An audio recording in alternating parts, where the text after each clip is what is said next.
Here's the problem. Capitalism has been wonderful. We're all here the great beneficiaries of capitalism.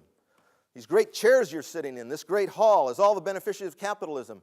Before capitalism, very few of us had any idea that we could live a life better than our parents did.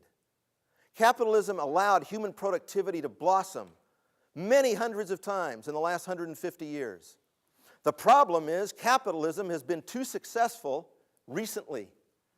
As its efficiency has grown, our resources have been used at a rate that is so much faster than we can replenish it that we are making the earth a charcoal briquette floating in space. And that's because capitalism is designed to turn things into money. And that's good, except when it's not. Capitalism is amoral. Capitalism rewards pollution, destruction, exploitation financially as much as it rewards great products, a great brand reputation, innovation. Capitalism has no morality. That's left to human beings. That's left to leaders to make it moral. So, industrial capitalism was built kind of on this model. Here is a triple bottom line. This is profit. We all understand that. This is people. Could be employees. Could be customers. Could be all the people that are affected by the decisions to make profit. And of course, this is the environment. These are all the downstream effects of every decision that we make. So, when capitalism is only focused on making things, this is what happens. This is the world that we have. A world with broken chairs. Okay?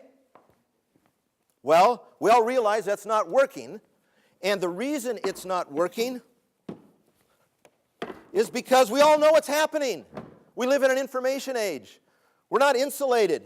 We have grandchildren, at least I have 8 of them. And when I look at my new twins that are 6 months old, and I wonder what the world's going to be like 50 years from now, I can only imagine if it's on a linear path. And this is also what happens. This is why this isn't working. Capitalism has been so great at creating so much stuff we don't need that it affects profitability. In other words, when there's 80 different kinds of Levi denims that I can buy, when there's 20,000 different flavors of ice cream that I can buy, when there are so many DVD players I can buy, so many flat screen TVs I can buy, so many cars that I can buy, so much of everything that I can buy, prices come down. There's way too much stuff than there is people or money to buy it. Our economy has just discovered that. So what happens is that there's a squeeze on profitability. Every year I sit down with 16 CEOs of mid-cap companies. Companies ranging between 250 and 500 million in sales. For the last 3 years, they've all been the same thing. There's a quality price squeeze. People want better quality at a lower price. And so this is what happens. Because when I'm in a price squeeze, I have to exploit people and I have to exploit the environment more efficiently or I'll quit making money. See, capitalism's too successful. It's actually a view of capitalism that's a little too small. You see, capitalism, the idea of making sure that there are efficient markets for capital, going to investments that will really pay off, is a brilliant, brilliant system. It just needs moral leadership. So, what we have discovered as a human race is that we will no longer tolerate the destruction of the environment and the exploitation of people as necessary for progress. How do we know this? In another McKinsey survey last year, 84% of global C-level executives said that corporations have a direct responsibility for social and environmental sustainability. 5 years ago, the number of CEOs who said that was in the single digits.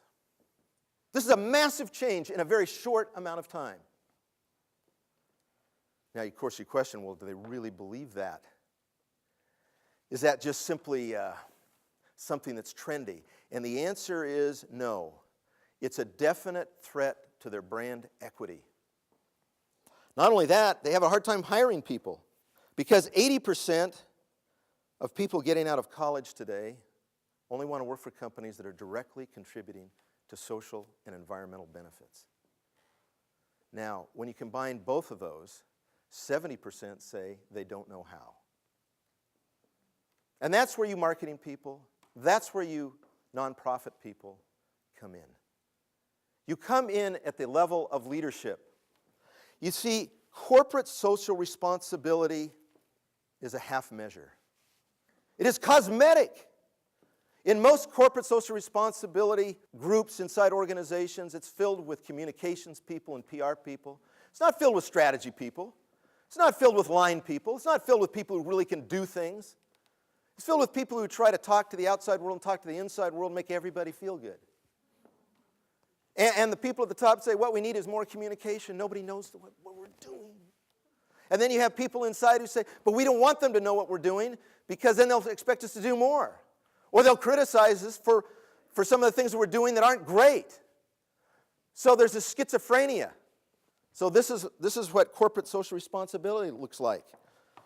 What the people at the top want is, gosh, if we can make it sort of profit neutral, that would be great.